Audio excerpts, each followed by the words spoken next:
Oke, mulai ya Pak ya. Oke, selamat pagi. Assalamualaikum warahmatullahi wabarakatuh. Salam sejahtera bagi kita semua. Sehat semua ya Pak pagi ini. Oke, alhamdulillah pagi ini kita semuanya masih diberikan kesehatan. Sebelum kita mulai, yang mungkin yang HP-nya masih bersuara di silent dulu sebentar supaya teman-teman juga nanti fokus. Jadi ini adalah program ini Pak, program tahunan. Jadi itu setiap tahun itu kita sudah diprogram untuk mengikuti training. Yang pertama adalah basic safety, kemudian ada APAR, ada LOTO, dan satu lagi itu untuk latihan hidran Pak. Jadi di tahun kemarin kita sudah melakukan beberapa, yang untuk tahun 2022 ini kita belum pernah melakukan. Jadi di sisa tahun 2022 ini kita nanti selesaikan untuk program-program yang lainnya. Jadi ini adalah syarat dari internalnya si HO-nya ETI dan PLN gitu. Jadi ya saya juga mengerti bahwa pekerjaan di sini banyak sekali pendingannya, namun program ini juga harus jalan Pak, harus seimbang karena ini juga selalu dipantau oleh PLN.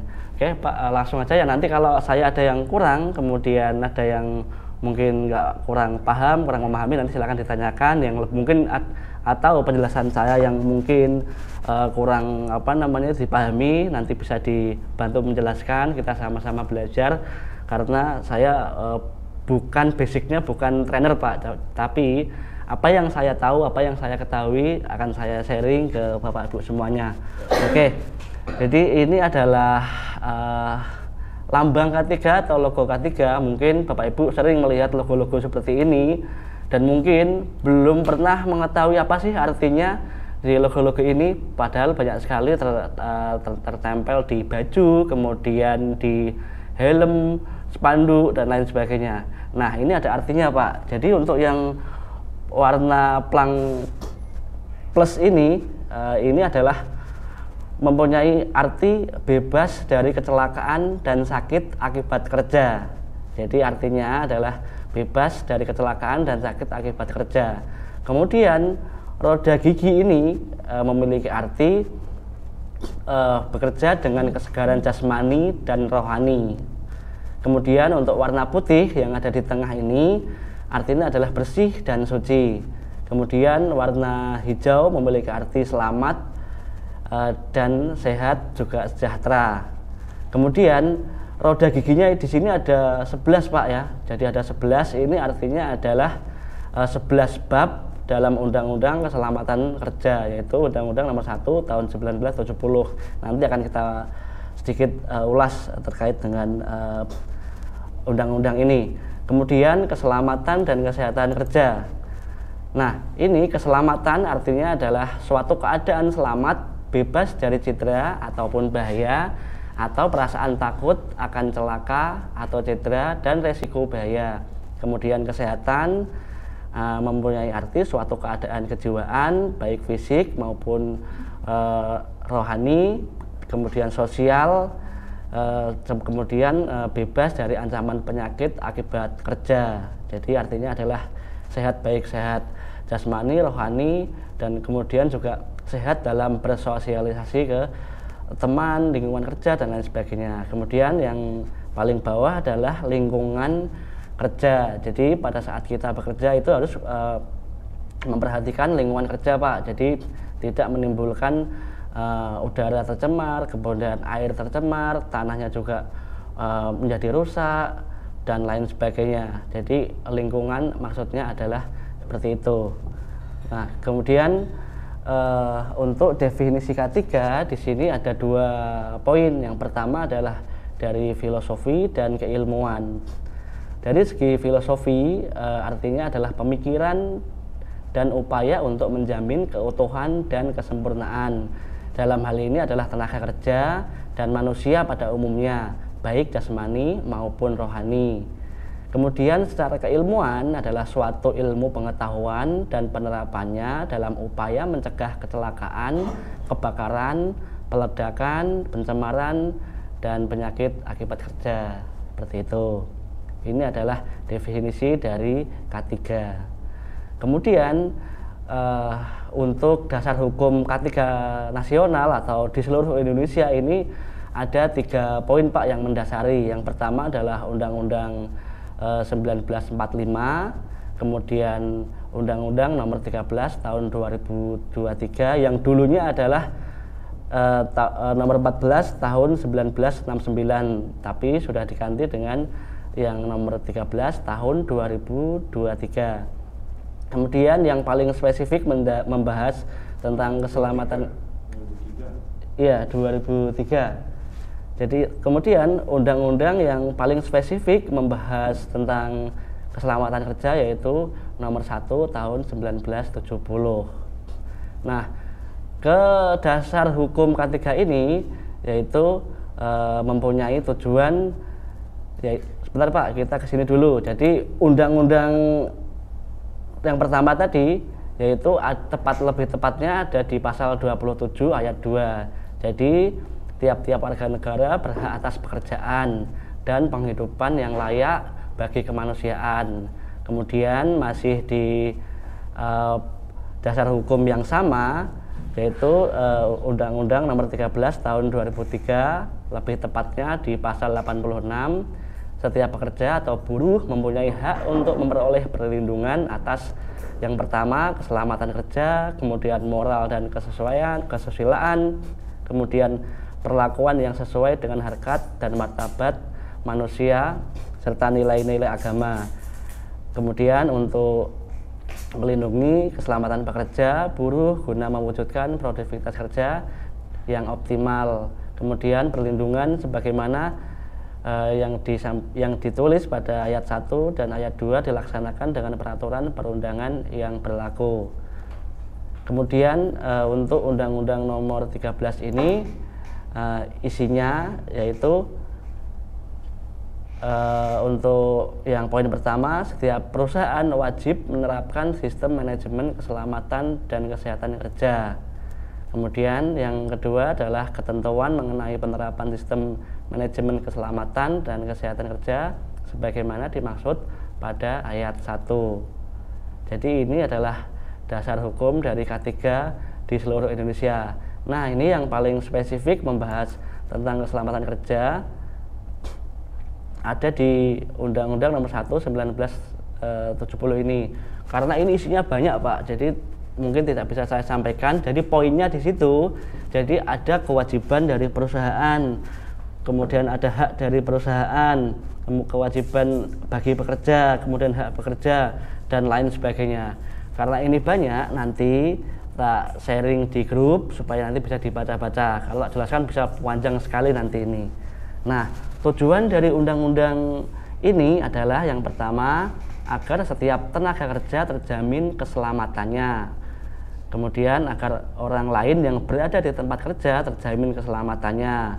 Kemudian agar sumber produksi dapat dipakai secara aman dan efisien.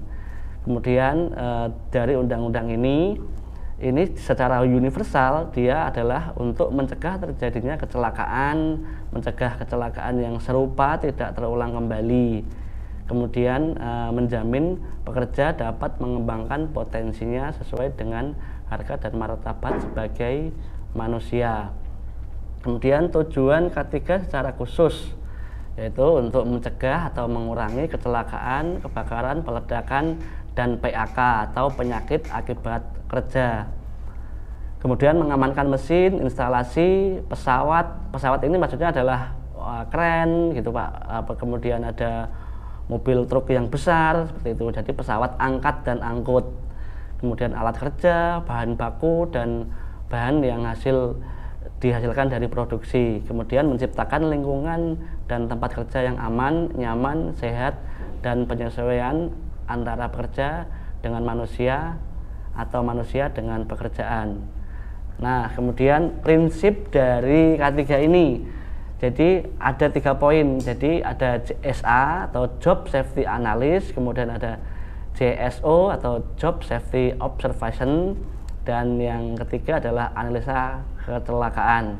Jadi yang sering kita pakai itu adalah JSO ini JSA ini Pak. Jadi JSA ini tujuannya adalah untuk mencari atau menemukan adanya sumber bahaya dan usaha menghilangkan dari suatu rangkaian proses pekerjaan.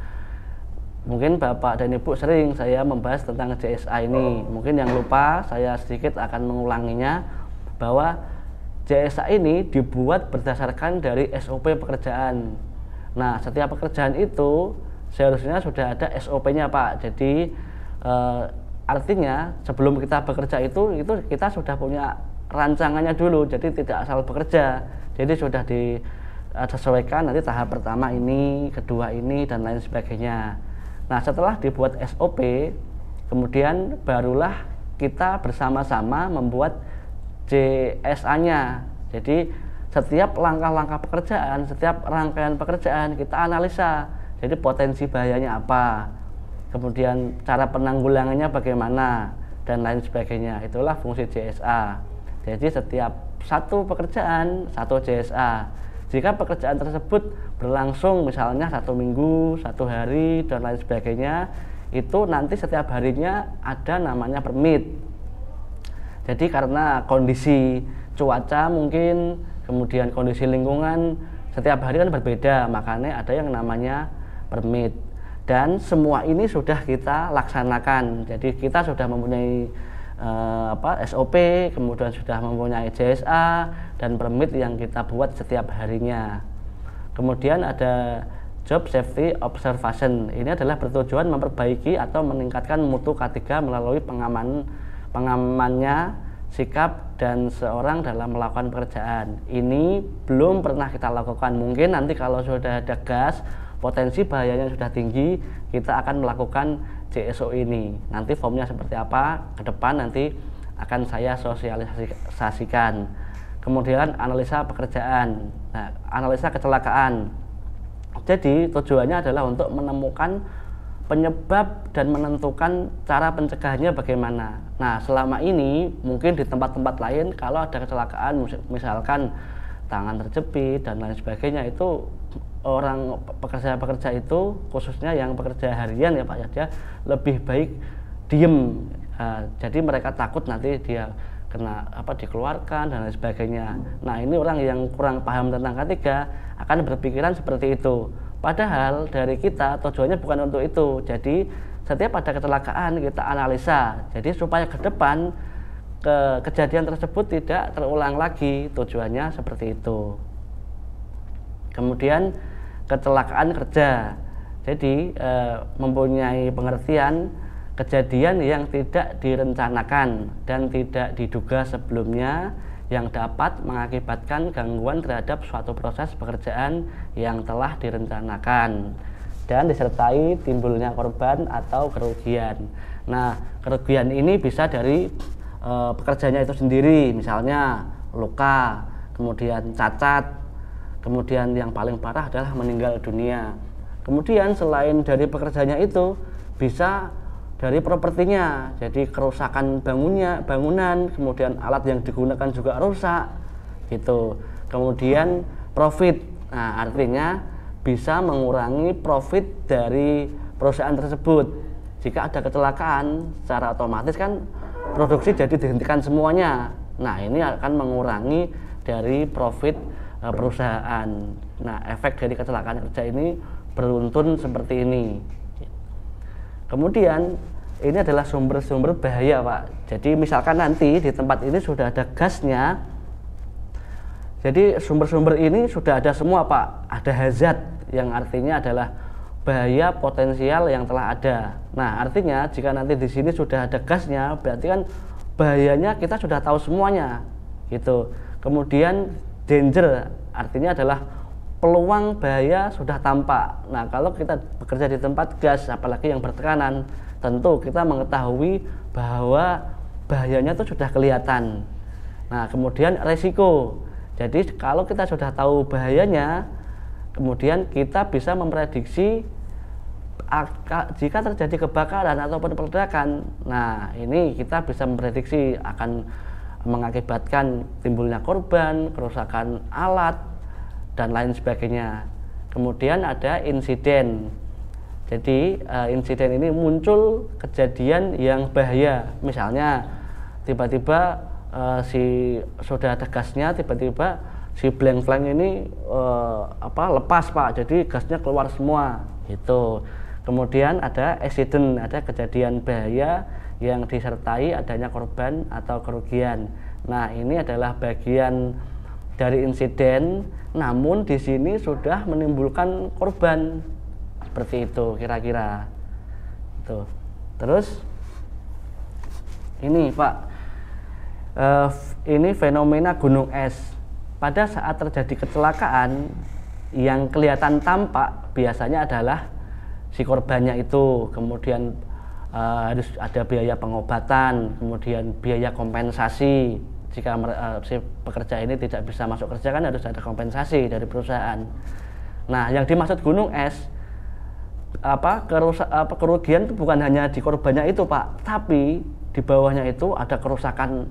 Jadi alat yang digunakan untuk bekerja itu rusak, misalnya bangunan banyak rusak, kemudian kerusakan alat yang digunakan, jadi proses produksinya atau kompresinya karena kita bekerja di tempat gas jadi terganggu dan lain sebagainya. Kemudian juga ada biaya-biaya lain, jadi waktu akan hilang untuk investigasi, kemudian misalkan pekerja tersebut tidak bisa bekerja lagi, perusahaan harus membuang-buang waktu untuk merekrut pekerja baru dan lain sebagainya. Ini adalah fenomena gunung es. Maka dari itu, pada saat kita bekerja, apalagi kita bekerja di tempat gas seperti ini, yaitu alatnya tuh mahal-mahal ya Pak, mungkin Bapak Ibu juga tahu alatnya mahal, yang kadang-kadang mencarinya juga agak susah. Maka dari itu, pada saat kita bekerja kita harus waspada dan selalu hati-hati. Kalau sampai terjadi hal-hal yang tidak diinginkan, bukan hanya kita yang rugi, namun alat yang kita rusakkan gitu juga mungkin biayanya enggak sedikit, seperti itu. Itu adalah teori dari fenomena gunung es itu. Kemudian ini adalah piramida kecelakaan. Jadi ini membacanya dari bawah ya Bapak Ibu ya. Jadi semakin banyak ada kejadian unsafe action atau tindakan yang berbahaya, kemudian kondisi yang tidak aman, ini akan semakin menimbulkan potensi bahaya atau nirmis gitu. Jadi ini bacanya dari bawah. Misalnya ini dari yang paling bawah, pekerja naik ke atas, tidak memakai APD dan lain sebagainya. Nah, ini kalau terus-terusan dilakukan, nah ini akan berpotensi misalnya hampir jatuh gitu. Kemudian jika hampir jatuh atau nirmis ini tidak segera diselesaikan, tidak segera ditindaklanjuti, nah ini bisa-bisa akan jatuh beneran dan akan menimbulkan luka bagi pekerja itu sendiri. Nah, kalau juga ini dibiarkan, akan misalnya mengalami cedera si pekerja itu, misalnya ya patah tulang, kemudian lecet dan lain sebagainya. Kalau ini juga tidak segera ditangani, segera tidak diubah mindset kita, nah ini yang paling fatal adalah bisa meninggal dunia gitu. Itu adalah dari teori piramida. Kemudian ini adalah efek domino dari kecelakaan kerja Pak. Jadi misalnya di sini ada kontrol yang lemah, jadi programnya tuh nggak jelas, kemudian standar tidak sesuai, artinya APD yang kita terima itu nggak sesuai, cepat rusak jika tidak bisa melindungi tubuh kita. Nah ini akan menyebabkan sebab dasar dari kecelakaan itu. Kemudian selain itu nanti bisa mengakibatkan penyebab langsung ke tubuh kita atau ke anggota badan kita. Nah, kalau ini terus dibiarkan, nah ini akan menjadi insiden. Bahkan yang paling parah di sini ada kerugian yang yang kerugian baik kesehatan kita, keselamatan kita, bahkan untuk perusahaan. Jadi kalau di balok-balok ini jatuh, ya udah runtuh semuanya. Ini adalah teori domino. Kemudian ini adalah contoh-contoh kondisi yang tidak aman atau unsafe condition. Di sini ada mesin berputar, sudah ada pelindungnya atau covernya tapi tidak ditutup. Nah, ini berpotensi menimbulkan bahaya. Jadi orang yang tidak tahu tiba-tiba masuk, ini juga menimbulkan bahaya. Kemudian di sebelah kanannya ini ada genangan air, kemudian banyak material yang berserakan, ini juga menimbulkan bahaya. Nah, di tempat kita makanya Pak Bambang selalu istilahnya kasarnya itu ribut, habis hujan tolong segera dibersihkan. Nah, kalau nggak segera dibersihkan, di kompresor itu kan banyak genangan air Pak, karena memang dulu pembangunannya itu tidak dibuat untuk air itu segera hilang. Nah, ini bisa menimbulkan bahaya, bahkan bisa kepleset dan lain sebagainya gitu. Kemudian ada juga ini ada semacam saluran air tidak dipasang penutupnya. Kemudian di sini ada mesin berputar, tidak ada pelindungnya atau covernya. Kemudian ini adalah tindakan yang tidak aman. Jadi memasang perancah di atas mobil ini juga sangat berbahaya, apalagi di bawahnya ini si sapot-sapotnya nggak meyakinkan. Ini juga tindakan yang tidak aman. Kemudian ini membetulkan listrik tapi di atas baketnya si Exa, ini juga berbahaya. Kemudian di bawahnya ini memperbaiki bagian bawah mobil tapi cuman dikasih balok kayak gitu, ini juga sangat berbahaya sekali dan lain sebagainya. Nah, untuk mencegah kecelakaan Pak, ada beberapa poin. Yang pertama adalah eliminasi, substitusi, rekayasa, pengendalian administratif, dan APD.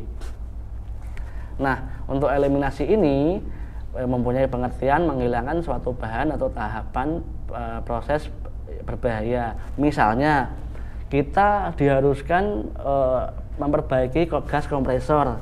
Nah, pada saat malam hari hujan, nah otomatis kan banyak genangan air Pak. Kita mau bekerja di tempat kering, nggak mungkin si kompresor itu dipindahkan karena kan berat sekali, apalagi sudah permanen di situ. Nah, karena ada genangan air, Pak Bambang ribut tuh, tolong itu dibersihkan dulu, selalu bersihkan. Nah, tujuannya adalah mengeliminasi sumber bahaya seperti itu. Kemudian ada lagi substitusi. Jadi artinya contohnya mengganti bahan berbentuk lain. Misalnya kita mengecat mengecat menggunakan roll, misalnya harus diganti dengan kuas seperti itu. Artinya supaya penggantian itu tidak membahayakan seperti itu. Ini ada contoh-contohnya, misalnya menyapu diganti dengan vakum. Kalau menyapu kan nanti berdebunya kemana-mana, jadi lebih efektif menggunakan vakum dan lain sebagainya. Kemudian rekayasa teknik. Nah, ini misalnya kita menggunakan gerinda, tapi tidak ada si covernya itu, supaya aman kita pasang untuk covernya supaya kita aman. Ini adalah rekayasa teknik. Kemudian pengendalian administratif. Ini memasang rambu-rambu. Jadi yang Bapak Ibu lihat banyak di tempat-tempat yang perusahaan yang sudah mengadopsi keselamatan kerja, jadi pasti ada yang namanya rambu-rambu. Jadi ini adalah salah satu cara pengendalian secara administratif. Kemudian yang paling terakhir adalah APD. Kemudian semua yang sudah saya jelaskan tadi harus mempunyai syarat-syarat yang mengacu pada prinsip efektif dalam menghindari terjadinya kecelakaan, kemudian dapat dilakukan atau dikerjakan, kemudian biaya yang dikeluarkan seminimal mungkin, kemudian tidak mengganggu proses produksi dan pemeliharaan gitu. Kemudian sudah selesai Bapak Ibu. Mungkin singkat, mungkin Bapak Ibu kurang paham terkait dengan apa yang saya sampaikan. Jadi poin yang didapat adalah bahwa keselamatan dalam pekerjaan itu ada undang-undangnya, ada peraturannya. Nah nanti karena si undang-undang yang tadi saya sebutkan yang 1970 tadi itu banyak mengatur tentang hak dan kewajiban. Nanti saya share ke grup, nanti dibaca-baca supaya kita lebih aware, lebih sadar ada kewajiban dan hak kita sebagai pekerja, tentunya di perusahaan yang sudah menerapkan sistem manajemen keselamatan kerja seperti itu. Mungkin itu singkat Pak dari saya. Mungkin ada yang kurang paham, kurang sesuai, kita sharing, silahkan ditanyakan. Nanti berapa hari sekali atau 2 minggu sekali atau 1 minggu sekali diadakan STPM, istilahnya Safety Toolbox Meeting. Jadi khusus pengarahan atau penjelasan lebih lanjut mengenai safety lah istilahnya. Nggak perlu banyak-banyak, nggak perlu muluk-muluk. Cukup hari ini penerangannya mengenai contohnya naik di atas ketinggian, apa bahayanya, terus peralatan apa aja yang perlu dipersiapkan dan bagaimana. Gitu aja, nggak terlalu banyak-banyak. Bisa 1 minggu sekali atau 2 minggu sekali terserah. Lebih nanti kalau rutin kan bisa. Iya betul Pak, terima kasih, itu bagus sekali Pak sarannya. Karena kalau saya menerangkan banyak Pak, kadang-kadang nggak nyangkut Pak, cuman lewat gitu aja di pikiran kita. Nah nanti saya akan coba buat Pak dikit-dikit aja, simpel-simpel. Kalau dilakukan secara rutin itu pasti akan nyantol ke ingatan kita. Oke. Terima kasih Pak Bambang atas sarannya. Tidak harus Pak Mufid yang menerangkan, bisa teman-teman yang lain punya ide apa kemarin yang di aktivitas di lapangan. Contohnya kayak Pak Tomo naik di peprek, ditegur safety ya. Pak Tomo nanti bisa, oh iya aku kalau naik itu harus pakai ini alat ini ya. Dia bisa menerjemahkan sendiri. Jadi nggak harus Pak Mufid, tinggal nanti Pak Mufid yang meluruskan atau menegaskan lagi gitu aja. Iya, ya Pak. Oke. Mungkin itu juga bagus sekali Pak. Jadi mungkin ke depan, jadi ada sharing nih, misalkan dari electrical atau dari DCS, ya kan. Selain sharing ilmunya, cara mengoperasikan DCS itu gimana sih ini sih. Kemudian misalkan Pak Tomo atau Pak Yenal, cara nyambung kabel yang benar itu gimana sih. Nah itu juga sebetulnya bagus sekali buat kita nambah-nambah ilmu, saling berbagi ilmu. Jadi tidak kita dapat ilmu dari Pak Bambang terus setiap hari, jadi kita juga pengen dapat dari yang lain, karena mungkin ada yang Pak Bambang nggak tahu, di teman-teman lain tahu, ataupun sebaliknya gitu. Ada lagi Pak? Cukup ya? Jam berapa ini? Oke, udah lumayan waktunya Pak. Nanti ini tak sharing di di grup. Nanti silakan dibaca-baca kalau ada waktu. Kemudian sekalian yang undang-undang yang tadi sudah saya sampaikan nanti juga silakan dibaca-baca.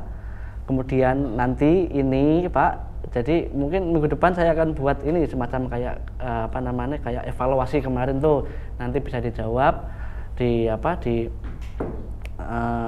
karena setiap ada training itu harus ada evaluasinya. Sebetulnya sih sebelum di training itu kemampuannya seberapa, kemudian setelah di training kemampuannya gimana, nanti harus ada semacam kayak tes gitu Pak. Nah, nanti akan saya buatkan simpel-simpel aja, yang penting kita bisa memahami apa yang sudah saya sampaikan yang banyak kekurangan tadi.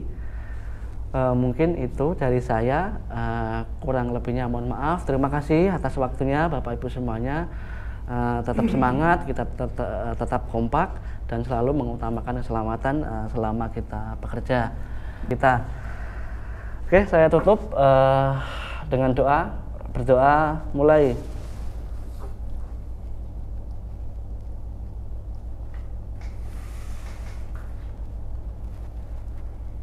Berdoa selesai, terima kasih, safety, presiden.